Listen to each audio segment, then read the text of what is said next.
Bismillahirrahmanirrahim. Assalamualaikum warahmatullahi wabarakatuh. Bismillah, alhamdulillah, wassalatu wassalamu ala rasulillah alladzi la nabiyya wa la rasula ba'dah wa la hawla wa la quwata illa billah amma ba'd. Fillah yang dirahmati Allah, kali ini saya akan membahas tanda i'rab zahiri yang tampak, takdiri yang dikira-kirakan, mahali yang sifatnya hanya kedudukan saja. Ini penting bagi kita yang sedang belajar bahasa Arab. Kenapa? Karena nanti setiap kata yang Arabnya jika tidak zahiri berarti takdiri. Kalau tidak takdiri berarti mahali. Hanya ada tiga ini. Bismillahirrahmanirrahim. Apa itu tanda Arab yang zahiri? Saya besarkan.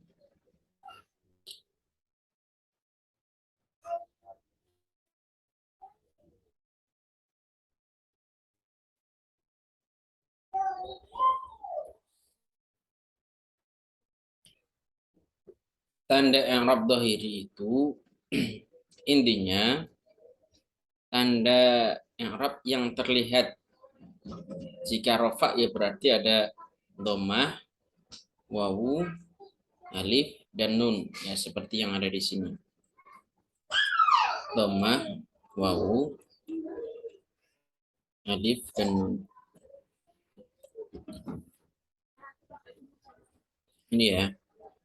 Namanya i'rab zahiri yang tampak. Ini sampai sini nanti ada hadfun nun, ada kasroh, ada ya, ya. Ini semuanya yang zahiri. Ya. Contoh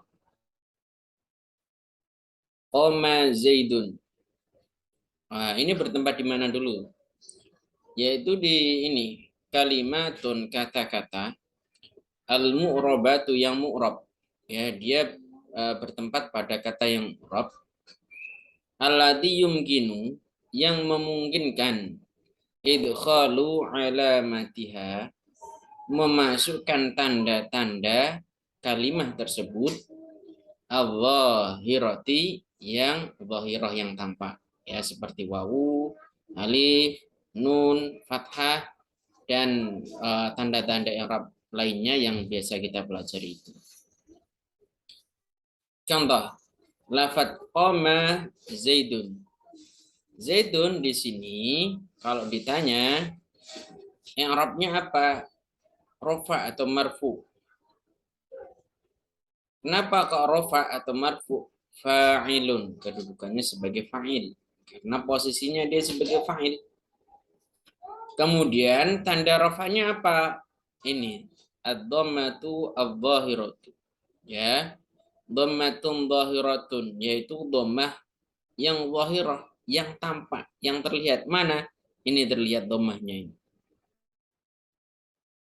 Kenapa pakainya dhammah? Itu karena dia isim mufrad. Ini di sini. Ini ketika rofa. Bagaimana ketika nasab? Ra'aitu Zaidan. I'rabnya apa ini? Nasab. Kenapa nasab? Karena sebagai maf'ul bih. Ya. Tanda nasabnya apa? Fathah zahirah. Fathah yang tampak terlihat di sini. Zaidan ini. Kenapa pakainya fathah? Tidak menggunakan ya misalnya, tidak menggunakan alif karena dia isim mufrad. Isim mufrad ketika nasab dia menggunakan fathah dhahirah, fathah yang nampak. Nah, inilah yang disebut sebagai i'rab yang zahiri yang tampak. Contoh lagi, marartu bi Zaidin. Zaidin. I'rabnya apa? Majrur atau jar. Kenapa? Karena kemasukan huruf jar. Tanda jarnya apa? Kasrah zahirah, tampak dia. Kenapa pakai kasrah? Karena dia isim mufrad. Dun dan din ini terlihat semua tanda i'rabnya. Dan dia memang berawal dari isim mu'rab. yang artinya huruf paling akhir atau kata paling terakhir ini, ya, hurufnya ini dal, itu bisa berubah-ubah sesuai kondisinya. Yang depan ini kondisinya sebagai fa'il, yang kedua posisinya dia sebagai maf'ul bih, dan yang ketiga ini posisinya karena kemasukan huruf jar. Terus berikutnya, i'rab takdiri. I'rab takdiri terdapat pada kalimat yang apa? Kalimatun, kata, mu'robatun, yang mu'rob, allati, yang la yumkinu, tidak memungkinkan, idkhalu alamatiha, memasukkan tanda-tandanya, al-zahirati, yang zahirah, yang tampak sebagaimana yang depan tadi. Kenapa? Lil karohati, karena orang Arab memang tidak suka pakai seperti itu. Awis sakli, atau berat, ya, atau berat. Contoh, Musa. Ini kedudukannya sebagai fa'il, sama dengan si Zaid. Marfu. Tanda rafa'nya apa? Karena ini isim mufrad, mestinya dia menggunakan dhammah. Tapi di sini tidak menggunakan dhammah yang sebagaimana terlihat pada Zaid. Kenapa? Karena di sini ada alif. Ya, alif seperti ini, alif bengkong kayak gini. Nah, sehingga ketika kita mengi'rab ini, i'rabnya apa? Dhammah muqaddarah, ya, tanda i'rabnya dhammah yang dikira-kirakan. Kenapa tetap dhammah? Karena dia isim mufrad. Cuman dia terkategori maksur. Maksur itu isim yang belakangnya berupa alif lazimah seperti ini. Kemudian sebelumnya ada fathah ini, ya. Ini isim maksur. Dalam kondisi ini tanda i'rabnya dikira-kirakan, tidak terlihat. Tapi sebenarnya dia dhammah aslinya. Makanya di sini dikatakan dhammah muqaddarah, dhammah yang dikira-kirakan. Kenapa dhammah? Karena dia posisinya isim mufrad, ya. Isim mufrad ketika rafa dia menggunakan dhammah. Cuman di sini tidak bisa ini. Kenapa? Karena orang Arab itu susah mengucapkan ini. Ya tidak suka model kayak ini. Musayu tidak bisa. Berat orang Arab. Terus yang kedua, ketika nasab bagaimana? Ternyata tulisannya sama. Ya, Musa. Nah, status Musa di sini maf'ul bih. Hukumnya mansub dia. Tanda nasabnya apa? Nah, dilihat huruf akhirnya ini ada harokatnya apa tidak? Tidak ada. Bukan Musaya, bukan. Tapi tetap Musa. Nah, ini karena dia isim mufrad, seharusnya tanda nasabnya itu fathah. Berhubungan di sini susah. Ya, orang Arab susah ngomong kayak gini, ada fathahnya. Maka di sini fathah muqaddar, fathah yang dikira-kirakan. Contoh lagi, marartu bi Musa. Musa di sini majrur. Kenapa? Karena kemasukan huruf jar, yaitu bi. Mestinya kan kasroh. Kenapa? Karena dia isim mufrad. Tapi mana kasrohnya? Tidak terlihat. Dia tetap dibaca Musa. Maka lafadz Musa di sini di'irabi kasroh muqaddarah. Kenapa kasroh?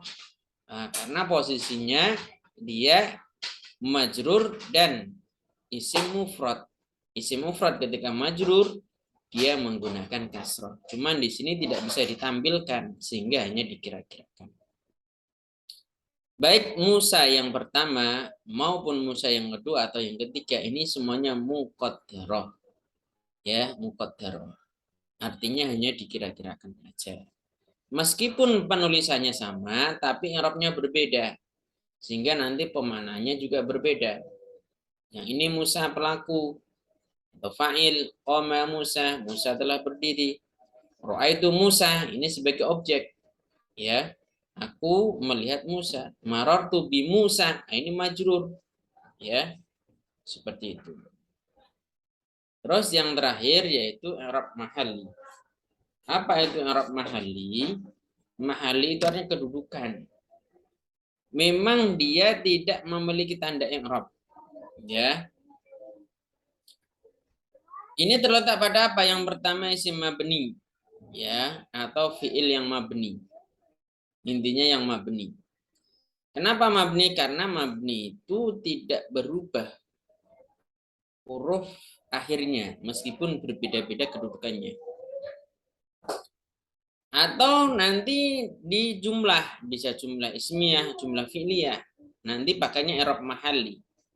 Atau syibhu jumlatin, ya, atau syibh jumlah yang menyerupai jumlah, yaitu bisa jar majrur atau dhorof mudhof ilaih. Yang bagaimana allati laha mahallun minal i'rab, yang mereka mabni jumlah maupun syibh jumlah ini memiliki kedudukan laha mahal. Dia memiliki kedudukan minal i'rabi, ya, dalam i'rab, ya, di sebuah kalimat nanti. Contoh. Ja'a haula'i. Kata haula'i ini harakatnya kasrah. Padahal dia sebagai fa'il. Ya. Fa'il hukumnya marfu. Kita tanya, tanda rafa'nya apa? Tidak terlihat, tidak ada. Memang dia tidak punya tanda rafa'. Nah, yang tidak punya tanda rafa' seperti ini namanya fi mahalli raf'in. Kenapa tidak punya tanda rafa'? Karena isyarah itu mabni. Isim isyarah itu mabni. Ya. Telah datang para murid-murid ini, ya. Ulai padahal ini fa'il. Mestinya kan apa namanya? Dia dhammah. Tapi faktanya tidak, ya. Kenapa? Karena dia mabni. Ini berbeda dengan yang ini tadi, yang takdiri. Takdiri itu sebenarnya dia itu punya tanda i'rab. Cuman gara-gara belakangnya berupa alif seperti ini, ya. Ini susah nanti diberi harokat. Alif sukun seperti itu susah. Menurut orang Arab, ya, bukan orang Ajam atau di luar Arab. Terus berikutnya, akramtu man ta'allama. Aku memuliakan man kepada seseorang. Di sini lafadz man menggunakan sukun, ya. Nah, lafadz man di sini statusnya apa? Maf'ul bih, mansub tentunya. Tanda nasabnya mana? Tidak ada, memang tidak punya tanda nasab. Nah, kalau tidak punya tanda i'rab, maka itu namanya fi mahalin nasbi. Ya, kenapa fi mahalin nasbi? Karena dia punya kedudukan, punya status. Statusnya apa? Sebagai maf'ul bih. Ya. Kenapa dia tidak punya tanda i'rab? Karena isim mausul, ya, isim mausul itu mabni. Khalidun amamal masjidi. Ya, Khalid ada di depan masjid. Amamal masjidi ini sebagai khobar si Khalid yang berupa khobar syibah jumlah, menyerupai jumlah, berupa dhorof dan mudhaf ilaih. Amama dhorof, al-masjidi mudhaf ilaih. Kalau ditanya namanya khobar, mesti hukumnya marfu. Kalau kita tanya lagi, tanda rofaknya apa? Kan tidak ada. Kenapa? Karena susunan dari dhorof dan mudhaf ilaih atau syibhul jumlah. Nah, ini pengerapannya bagaimana? Fi mahalli raf'in. Ya, dalam kedudukan rofa atau posisi rofa. Ya. Kenapa tidak punya tanda i'rab? Karena syibhul jumlah yang berupa dhorof dan mudhaf ilaih. Ya, demikian perbedaan antara i'rab dhahiri yang tampak, ya. Memang secara lafaz dia memiliki tanda i'rab dan bisa ditampakkan i'rabnya. Nanti maksudnya ke sini. Terus yang kedua, i'rab takdiri. Dia sebenarnya punya tanda i'rab, tapi tidak bisa ditampakkan, ya, karena berat atau orang Arab tidak suka pakai yang seperti itu. Terus yang terakhir, i'rab mahalli itu memang secara awal dia tidak memiliki tanda i'rab. Ya, mudah-mudahan bermanfaat. Wallahu a'lam bishawab. Assalamualaikum warahmatullahi wabarakatuh.